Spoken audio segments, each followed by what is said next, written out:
मैं तुम्हारी रग रग से वाकिफ हूँ। मैं उसकी रग रग से वाकिफ हूँ। वह मेरी रग रग से वाकिफ है। मेरे पापा मेरी रग रग से वाकिफ है। तो गैस इस तरह के सभी सेंटेंसेस जो कि अक्सर हमें हमारी डेली लाइफ में हमें बहुत बार बोलना होता है, जिनमें कि हमें बोलना होता है रग रग से वाकिफ होना।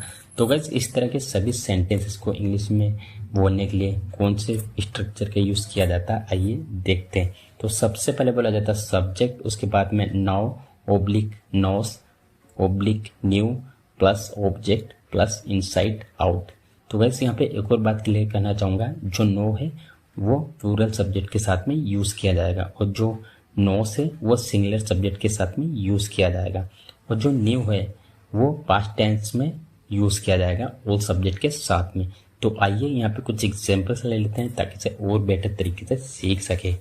मैं तुम्हारी रग रग से वाकिफ हूँ। I know you inside out. I know you inside out. मैं उसकी रग रग से वाकिफ हूँ। I know him inside out. I know him inside out. वह मेरी रग रग से वाकिफ है। He knows me inside out. He knows me inside out. मेरे पापा मेरी रग रग से वाकिफ है। My father knows me inside out. My father knows me inside out. हम तुम्हारी रग रग से वाकिफ है। We know you inside out. We know you inside out. तुम्हें खुद को संभालना चाहिए। संभालो अपने आप को। तुम क्यों खुद को नहीं संभालते। तो गैस इस तरह के सेंटेंसेस जो कि अक्सर हमें हमारी डेली लाइफ में बहुत बोलने होते हैं। आई एम श्योर आप भी इस तरह के सेंटेंस अपनी डेली लाइफ में बहुत बार बोले होंगे। सो डोंट वरी गैस, आज की इस वीडियो में सीखने वाले हैं कि इस तरह के सभी सेंटेंसेस को इंग्लिश में कैसे बोला जाता है। तो गैस इस तरह के सभी सेंटेंसेस को इंग्लिश में बोलने के लिए जिस स्ट्रक्चर का यूज़ किया जाता है वह सबसे पहले बोला जाता है सब्जेक्ट, उसके बाद हेल्पिंग वर्ब, हेल्पिंग वर्ब के बाद बोला जाता है पुल, उसके बाद में रिफ्लेक्सिव प्रोनाउन, उसके बाद में टुगेदर। तो गैस यहाँ पे एक और बात क्लियर करना चाहूँगा, यहाँ पे जो पुल है वो मैन वर्ब की तरह काम करेगा। जैसा हमारा टेंस होगा उसके अकॉर्डिंग इसकी फॉर्म चेंज होगी। और रिफ्लेक्सिव प्रोनाउन में आएगा, जैसे कि माय हुआ तो माय सेल्फ होगा, हिज हुआ तो हिम सेल्फ होगा, हर हुआ तो हर सेल्फ होगा, आर हुआ तो आर सेल्स, और दे हुआ तो देल सेल्स, और यूर हुआ तो यूर सेल्स। तो गैस इस तरह के सेंटेंस को हम इंग्लिश में बोलने के लिए चलो यहाँ पे कुछ एग्जांपल्स लेते हैं ताकि इसे और बेटर तरीके से सीख सके। तुम्हें खुद को संभालना चाहिए। You should pull yourself together. You should pull yourself together. संभालो अपने आप को। Pull yourself together. Pull yourself together. तुम्हें क्यों खुद को नहीं संभालते। Why don't you pull yourself together.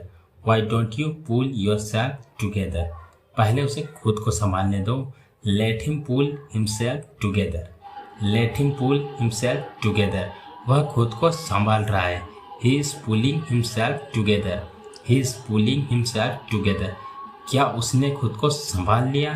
Did he pull himself together. Did he pull himself together. मैंने उसे समझाने की पूरी कोशिश की। मैं समय पर पहुंचने की पूरी कोशिश करूंगा। मैं तुम्हारा काम करवाने की पूरी कोशिश करूंगा।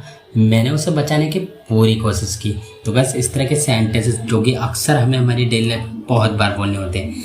आई एम श्योर आप लोगों ने भी इस तरह के सेंटेंस जो कि अपनी डेली लाइफ में बहुत बार बोले होंगे, जिनमें कि हमें बोलना होता है पूरी कोशिश करना। तो बस इस तरह के सभी सेंटेंसेस को इंग्लिश में बोलने के लिए जिस स्ट्रक्चर का यूज़ किया जाता है वह सबसे पहले बोला जाता है सब्जेक्ट, उसके बाद में हेल्पिंग वर्ब, हेल्पिंग वर्ब के बाद बोला जाता है try plus possessive adjective plus best two plus verb की फर्स्ट फॉर्म प्लस ऑब्जेक्ट। तो गैस यहाँ पे एक और बात क्लियर करना चाहूँगा, यहाँ पे जो ट्राई है ये ऐसे मैन वर्ब की तरह काम करेगा। जैसा हमारा टेंस होगा उसके अकॉर्डिंग इसकी फॉर्म चेंज होगी।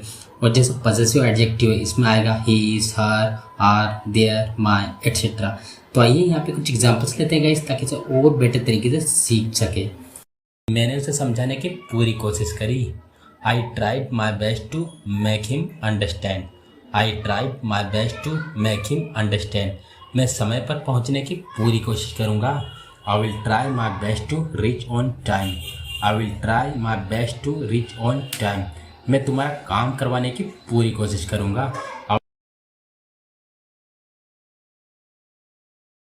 Will try my best to get your work done.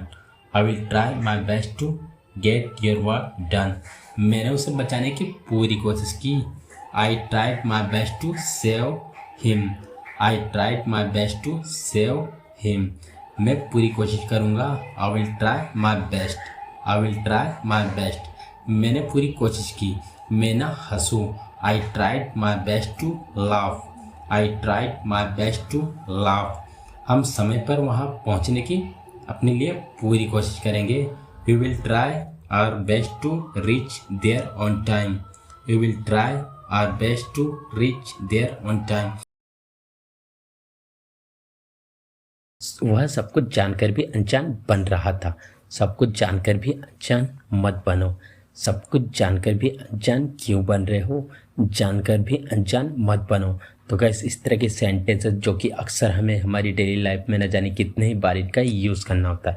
I am sure आप लोगों ने भी इस तरह के सेंटेंसेस जो कि अपने डेली लाइफ में बहुत बार बोले भी होंगे और सुने भी होंगे। सो आज की इस वीडियो में हम लोग सीखने वाले हैं कि इस तरह के सभी सेंटेंसेस को इंग्लिश में कैसे बोला जाता है। तो गाइस, इस तरह के सभी सेंटेंसेस को इंग्लिश में बोलने के लिए मेनली 2 फ्रेज का यूज़ किया जाता है। फर्स्ट है be ignorant even knowing everything. Second है become ignorant even knowing everything. तो गाइस, आप इन दोनों में से किसी भी का भी यूज़ कर सकते हो, दोनों ही सही है, जिसका हिंदी मीनिंग होता है सब कुछ जानकर भी अनजान बनना। तो गाइस, एक और बात क्लियर करना चाहूँगा, यहाँ पे जो बी है और जो बिकम है वो एज अ मैन वर्ब की तरह काम करेंगे। जैसा हमारा टेंस होगा उसके अकॉर्डिंग इसका चेंज होगी। तो आइए यहाँ पे इसको यूज़ करने का कंप्लीट रूल जान लेते हैं। तो सबसे पहले बोला जाता है सब्जेक्ट, उसके बाद हेल्पिंग वर्ब, हेल्पिंग वर्ब के बाद बोला जाता है बी या फिर become ignorant even knowing everything. तो आइए कुछ एग्जांपल्स लेते हैं ताकि इसे और बेटर तरीके से सीख सके। वह सब कुछ जानकर भी अनजान बन रहा था। He was being ignorant even knowing everything. या फिर he was becoming ignorant even knowing everything. सब कुछ जानकर भी अनजान मत बनो। Don't become ignorant even knowing everything. सब कुछ जानकर भी अनजान क्यों बन रहे हो? Why are you being ignorant even knowing everything. या फिर why are you becoming ignorant even knowing everything. जानकर भी अनजान मत बनो। Don't be ignorant even नोविंग। या फिर don't become ignorant even knowing. जानकर भी अनजान क्यों बन रहे हो? Why are you being ignorant नोविंग।